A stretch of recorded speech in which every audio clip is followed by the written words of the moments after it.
Welcome to the Connected Enterprise Podcast. This is Carl Lewis, your host from Vision33. Along the way in the past year and a half or so, we've been talking a lot about things that need to be very resilient and adaptable and flexible and creative in our business lives. And I met recently someone who I thought was a great illustration of those things in their personal life, as well as their professional journey. And my guest today is Chad Knight. Now, Chad right now is working with Nike in a great position, leading of a 3D design team at Nike, but his overall journey in life is really, really interesting. Chad, welcome to the podcast. Now, what I want you to do is take us on that journey today about where you started, which people will be surprised about, and how you got where you are now. Hi, Carl. Thanks for having me on. It's a pleasure to be here.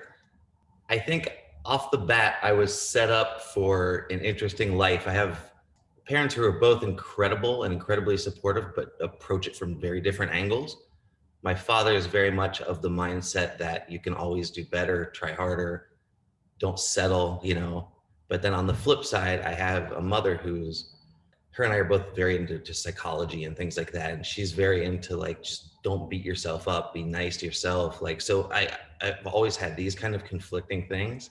So it's been a perfect marriage, I think, though, because it's made me be very empathetic and kind, and grateful for the things that I accomplish and receive and et cetera. But at the same time, I understand complacency is a very bad thing. And it's something that I think is probably one of my biggest driving fears or driving factors is the fear of complacency or becoming obsolete. So yeah, as a child, my mom, the first memories she will tell of me are her being at a red light, the cars around her start honking at her and she's wondering what's going on. She's looking around and there's nothing happening, but she looks and my car seat's empty and I've gotten out of my car seat, climbed up onto the roof of the car. And I had done this also out of my crib. So I also have several learning disabilities. I have a very, very active mind too. And I think part of my journey or much of my story is a result of that. Because I think I'm always chasing something to kind of shut up my head or to get a feeling that I don't get from not having a rush from something. So it's I was constantly always seeking that high, which led me into skateboarding. So, parents were trying to take me into traditional routes of sports. I grew up in Ohio, left that out. So in the late 80s, early 90s, skateboarding was definitely not something that was cool, let alone publicly acceptable even. At that time, it was a place people turned to when they had nothing else to do kind of thing. It was a lot of people who were just up to no good really, But then as it died down as a fad, people emerged who were really into it for the sport of it and the creativity of it and the art of it. And this seems to be another theme throughout things. It is when I was doing it, I was doing it solely for the passion of it. There was no really goal at that point because the industry was so young. There really wasn't any vision of where to go at that point. But I continued it. I got sponsored when I was 13 years old by a company in California. That was the first accomplishment of mine, I would say, where I really had set out to do something and accomplished it. But at the same time, like I said, it was kind of like an indirect result of what I was trying to accomplish. What I was trying to accomplish was to just do what I had seen other people do and what I knew I should be able to also do, and that got me to that place. If we want to fast forward a little bit, I graduated from high school and moved out to California to pursue skateboarding now as a career. Also, with the understanding that professional skateboarders back then made around $400 to $500 a month. So not a very sustainable income. But so obviously, I'm moving out there for that, but for that at that salary. So clearly, again, in it for just the love of it. And because it was something I cared so much about. Skateboarding taught me a lot of the fundamental things that have also carried through my life, which is I think what drew me to it initially was when I got my skateboard, it was just me and my skateboard. There was nothing else. There's no one to help me. There was no instruction manual. There was nothing I could watch that could make my balance better all of a sudden. And there's no rules. There's no playbook. There's no court. There's no coach. There's no time limit. So it was whatever I could come up with and think of and accomplish on that skateboard was possible. And that, I think, really appealed to me. It's very interesting. It was really the passion that drove it. It wasn't, you were just doing it for the fun. Yeah, but I think I'm also kind of just always chasing that adrenaline rush or chasing something to kind of get me out of my head at the same time. But it's also, there's this huge level of competitiveness, but it's usually toward myself, you know, which I think is better than just being super competitive with everybody around you all the time. Yeah, for sure. I understand where you were when it was just, there was no coach, nothing. When I was a kid, I learned to play tennis. It was my passion. And we were overseas and there was no instructors, right? Nothing. I don't know where I even got the idea at this point that I wanted to be a tennis player, but it was just me, the racket, the ball, and a wall, right? Yep. And I watched everything I could watch, and I, saw the other guys, and I got to do that. And so it was just, I could do it 12 hours a day. I understand what you're talking about. Yeah. Yeah. Sure. There's something really magical about self-teaching too. So as this is going to jump a little bit, but as I got into 3D, it was the same thing. And I realized I was at that point trying to transition out of skateboarding, figuring out what from skateboarding I could leverage, and not just let all that go to waste. So I knew shoes very well. And I was just introduced to 3D software from a skate park design gig that I had going for a little bit. And when I saw that again, I was like, oh my gosh, this is like skateboarding. You can do anything you want in this virtual environment that you can think of. There's no coach. There's no one to teach me. There's no even courses. Like you can't go get a bachelor's of 3D. Or you could, but maybe it would be in like engineering, or maybe you'd get a little bit of it in a film, like gaming courses like that. Yep. So got some bootleg software. I locked myself in a room. Again, just with the mentality of if somebody else can do this, I can absolutely do it. There's no reason why I can't. So I sat and watched YouTube videos basically for like 3 to 6 months until I got to the point where I was comfortable enough in my skills that I could do a shoe.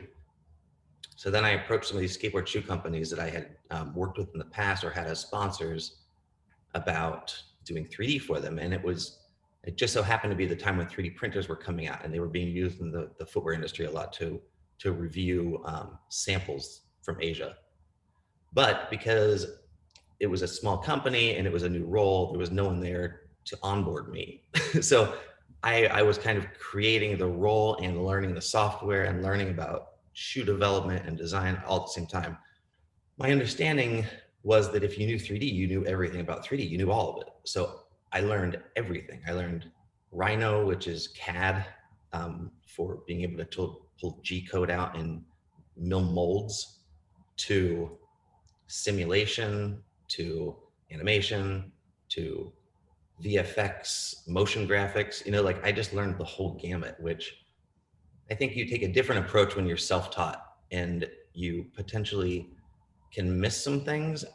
I think that maybe there's some fundamental stuff I missed along the way, but at the same time, I think that there's just something really powerful about become a more unique asset, I think, by being self-taught, because you've got a little bit more uniquity than somebody else who went to school and maybe just learned the same barriers and the same things over and over. It's almost like when you're learning from somebody else, the boundaries are what they know and exactly, and the rules that they've put in place. Yep. And when you're by yourself, it sounds like you don't know what those boundaries are, and you don't know the right way to do it. So any way you can do it is the right way to do it. Yes. So yeah. Well, the interesting thing there is, folks should know who are listening. You weren't just like another skateboarder. You were at the top of your game here, right? And won prizes and competitions, and people know you. I mentioned your name to my wife the other day, and she even knew who you were. My wife's a bit younger than I am, so she was familiar. My only experience with skateboarding is I once put on a really big event for kids, and we brought in this team of skateboarders and put up a giant half pipe in Fresno's convention center. And we had about 12,000 kids and did a skateboarding demonstration. The kids absolutely adored it, right? And so it was just so entertaining. And so it was just, I get crazy ideas about, events. I love events. So I know the power of it, to attract audiences. And so you have that in your career, right? I mean, I love the audience. I'm sure that anybody who does any kind of performance, type of thing like that loves the audience and the roar and the crowd and all of that. When you transitioned, was it because your mind just said, I want to do something else now? Or was there kind of a need to transition that sort of drove that? Well, like I said, it starts out with a $500 salary, and I'd saved up money before I moved to California. Then all of a sudden, in early 90s, skateboarding starts catching on again like it did in the 80s, and it's becoming a thing.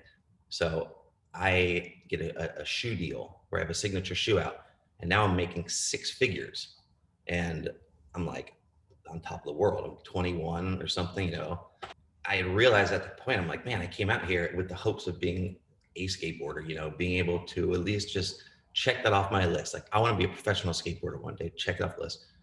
Now, next thing I know, I'm like on a team of these super elite skateboarders, and I've completely outpaced where I thought I would get to. Like I've completely surprised myself for the first time. Like, wow, maybe I'm capable of more than I thought I was. You know what I mean? And that is what skateboarding, I think, taught me more than anything. Was like you were saying with the teaching, there's boundaries that are set, and when you're unaware of them, you can push things much further. Every time a new generation comes into skateboarding, they do very easily what the last generation thought was impossible, just because they see it and they assume, their mind says like, well, yeah, they can do that. So they do it.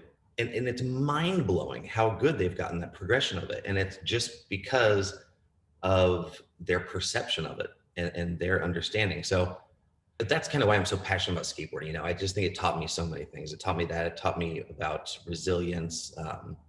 Granted, I have to give a lot of my credit to my dad, who taught me a very good work ethic of just stick to it and just don't give up. Yeah. So like I said, about crawling out of the car, I was always kind of chasing something to shut my head up. So all that success turned into drinking and partying eventually. And eventually, after so many years, ended up with me pretty much living in my car and staying on friends' couches here and there. So I had gone from pretty much, nothing, moving out with just my car, to achieving great success, being in the video of the year and having a signature shoe and all these, I had won contests and things like that, to just kind of down again. So there were several reasons that I needed to transition out of skateboarding. I'd just gotten a little too old for it. I couldn't really keep up with that new generation. And just financially, I needed to move on. In 2000, which was kind of right when I got that shoe deal and all that, I had a son too. So layer that onto everything. He's an amazing kid. Like, it was a blessing having him. But, it obviously adds another layer of complication to everything. It wasn't just for me that I was having to find a new career. It was I had a son to take care of, but I also had a son to set an example for. So I got sober at that time. That's when I buckled down and got a computer and sat at it and taught myself all this stuff. And that's when everything, again, started going very well for me. So the first job you had in 3D design was for which company? It was for DC Shoes. DC Shoes. Okay, I remember that. Yeah. But you've taken those skills and grown with them through the years and worked at several other companies. Now you've ended up at Nike these days. What were there stops in between DC and Nike? Yeah. So at DC, like I said, I had entered that with a CAD role, doing 3D printing and working with the factories, but was very interested in the visualization side of things, the animation. So had continued to learn that and pursue that while I was at DC Shoes. And Vans was literally across the freeway, and it's another skateboarding, and it's a very small industry. So eventually they had a role open up, and DC was starting to lose some steam because of its parent company. And there was just a nice offer made by Vans. So I went over there, and it was a great opportunity to have some exposure and experience managing a team. I wasn't having as much opportunity to do the creative work. So that is when I started doing my own art every day. So I would commit to doing one piece of art or just anything, at that point it wasn't even art. It was just a thing. Like I just wanted to post a thing every day on Instagram as a commitment, a publicly outward commitment that I'm going to do this. So I can't just not do it one day. I'm accountable to somebody somewhere. I really like innovation, and I really like new ideas and forward thinking, and Vans just didn't really meet that for me because the product is it's very simply designed. It's a great product, but it just wasn't as innovative as I was craving. And then Nike reached out to me about a role, and it was about, the role was to help design as a function and as an organization benefit from 3D tools. Like how can they use 3D tools to benefit from? So that was my initial role into Nike. And yeah, it was super, super helpful having that whole gamut of experience and learning all that stuff, because when you go into different companies that don't, or industries that don't know 3D that well, a lot of the time they're going to want or ask for the wrong thing that they don't need, or they don't want even. And it was really helpful to be able to come in there and help course correct and help give guidance on those things. Fascinating. So, I mean, at Nike, are you helping, them with these skills now to design shoes and other items, clothing and things of that nature? Or how are they using it? Now I oversee a team of 3D designers. So they are 3D footwear designers. They're industrial, classically trained designers, but they just use 3D tools instead of 2D tools. And my team works with the product designers to just help bring their vision to life with 3D tools. And we do offer creative contribution as well. Like we're a creative partner, not just a translator of ideas, but you expose new things and you identify new things in 3D that you don't see in 2D. So there's things in there. There's a lot of creative opportunity there for the team.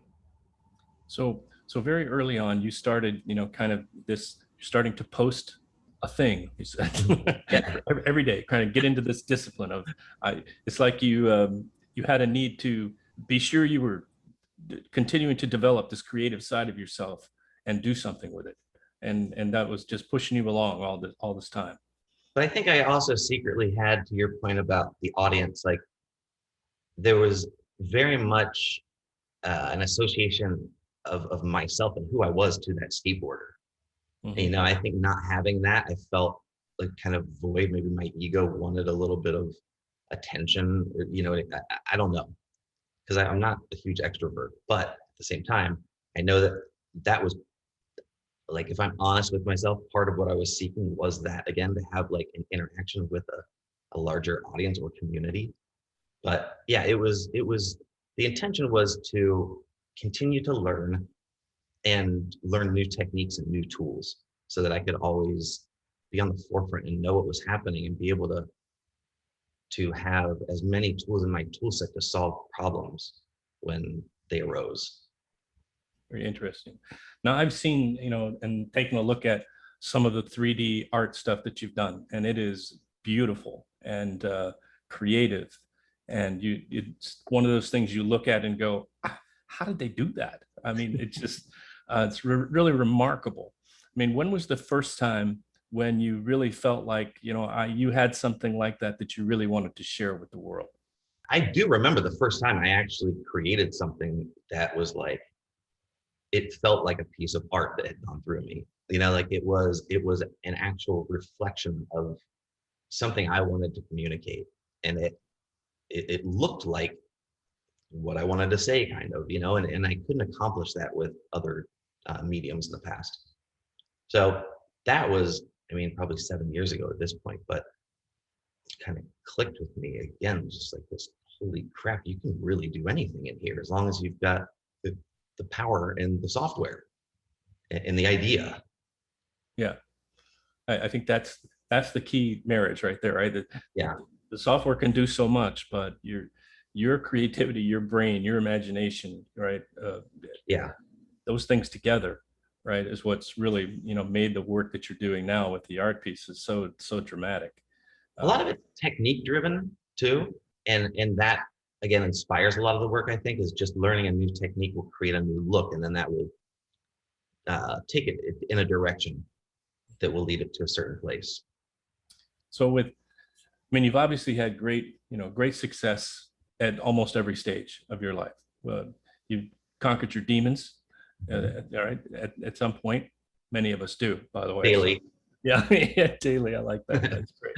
And it's the audience is almost like a demon for me. My wife has seen me, on stage. It's like a master of ceremonies and whatnot, and it's just like, she told me one time, I invited her, right? She said, no, I saw 200 people kiss your ass last year. I never want to see it again. But it's energizing. And yeah, so it is. What's interesting to me is that in your skateboarding life and then in the art world, it's a different way to access that audience. But Yeah. there's still an audience. And Well, it still has the affirmation, right, to be appreciated and that sort of thing.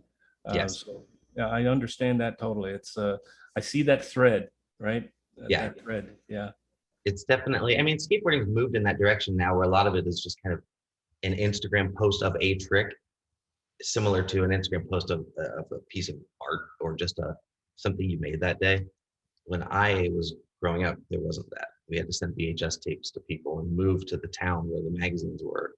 Right. Whatnot. Well, Yeah. and there weren't skateboard parks Exactly. in every city park, right? You were building it as you wanted it. Yeah, and it was very frowned upon. It was illegal everywhere. Like it wasn't the easiest sport to do. Yeah, now you find, kids have special backpacks to hold a skateboard, Yeah. right, that they're carrying all the time. So it's the And their world. dads skate with them now. Like yeah, exactly. Yeah, generation. my grandson has one. I'm not touching the thing. So Yeah. dude, the one fall for me is the last fall. That's for sure. So Chad, with all of these things, and you've had such, a great, kind of transitional things that's taken you from one thing to the next thing. It's part of me that says, I'll bet he's not done yet. It's like you said, you have that need to sort of like, you need the creative part for the juices to kind of quiet yourself and all of that. So I imagine there's going to be another stage.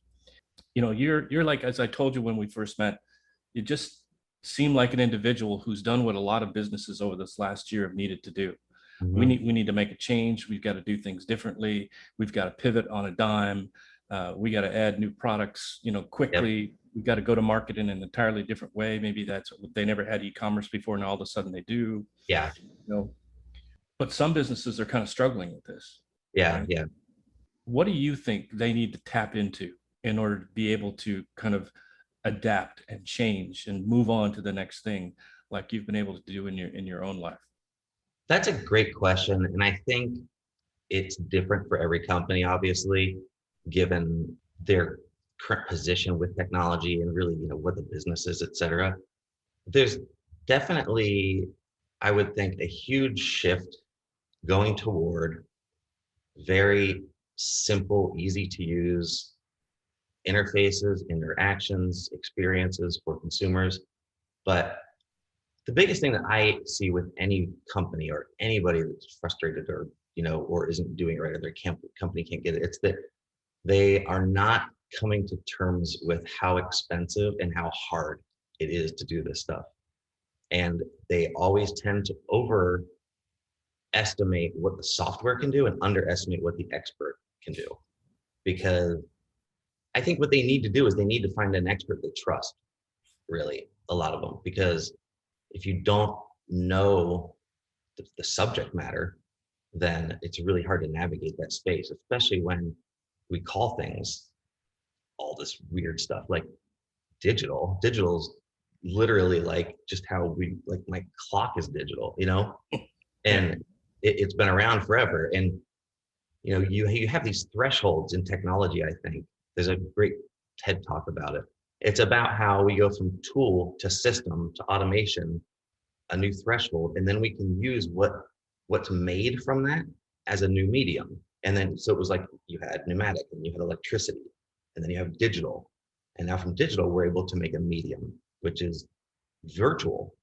So I think, people, when they're talking about they're going to digitize things in their business, I think need to understand what they want and what that means to them first, and understand the space a little bit better than I think a lot of companies realize they need to at this point.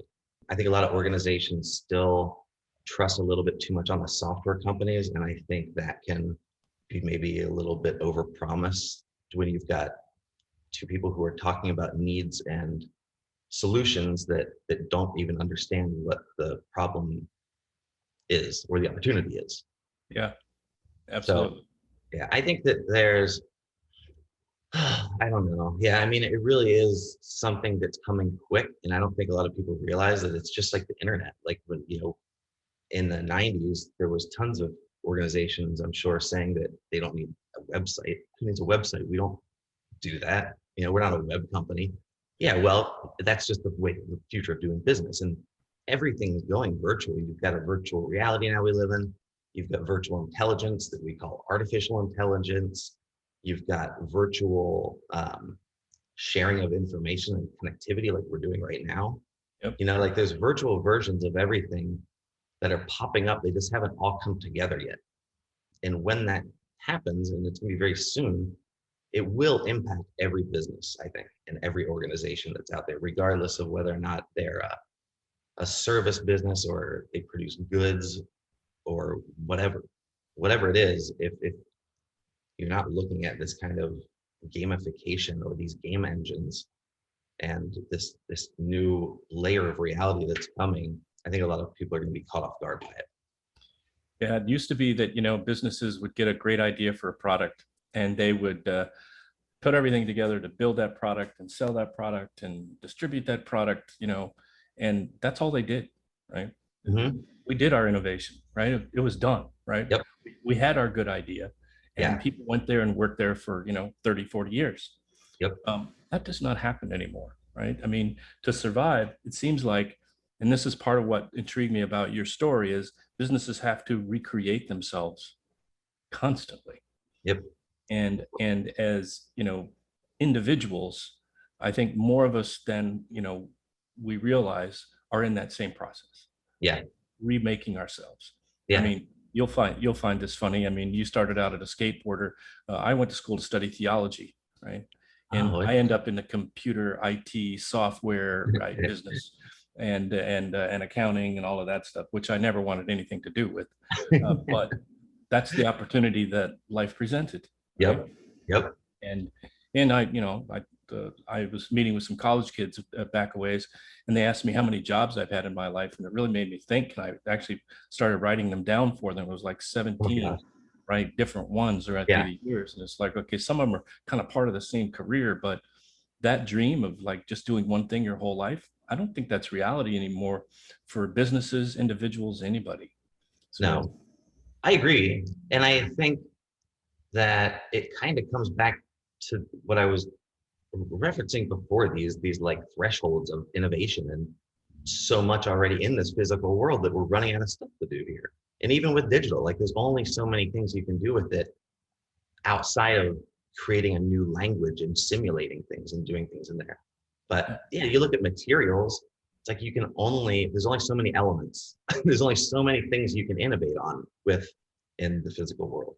And that's why I think a lot of it is moving into that new space. And even if you look at all the new science fiction is all about moving into a virtual space, because that's all anybody can come up with anymore, because that's where we're headed. And yeah, we definitely have a problem as humans with thinking that things aren't going to change from here.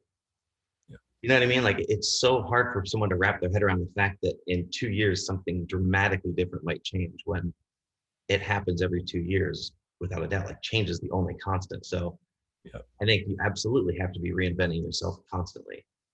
What I appreciated also about your story is that while all that change is demonstrated, when you talk about, where you've come from, where you've been, you are still Chad Knight, right? Through all of it. You're still there. You're still true to yourself. You still understand your own need to, to be excited, to be looking at the next thing, to be a person who, fosters change, right? All around you. Mhm. And that, I think that's a lesson for businesses too. You can still be who you are, Yeah. right? Yeah. But you're still modifying, changing, growing, doing all those things. So I just wanted you to know that I found your life story to be fascinating and interesting. Chad, where can folks take a look at your artwork today? As you mentioned, there's probably another phase, and this is the phase coming now, is that this NFT space, the non-fungible tokens, have enabled digital artists to sell their work now, similar to how physical artists are able to. And there's been a lot of recognition and respect for these artists, these Instagram artists, if you want to call them, for a long time now. And I think this technology of being able to buy that product is just really late to the game, but it's changing everything. I think already it is, in essence, for those who may not understand what an NFT is or have heard of it, it's basically a vehicle to be able to take any kind of digital asset that's a file and attach it to a blockchain where it lives then, and it can't be messed with. No one can take it down or change the information that's tracked about it. And you can prove ownership of it that way, like you prove ownership like with a physical contract in this space. So you can prove ownership, which means you can prove scarcity, which means you can have value for something. So there's a lot of collectibles moving into this space now. And in theory, it's just the marketplace for that metaverse that's coming, because it's a way of being able to prove that you own something digitally. Right. And the money in it right now is just like I said, I think that the technology has just come really late. So the money that people are paying for the product seems ridiculous to us as the artists now, because it went from 0 to 100 overnight. But it's definitely providing an opportunity for those of us who really want to do this and have ideas they want to pursue and dive into, but have full-time jobs.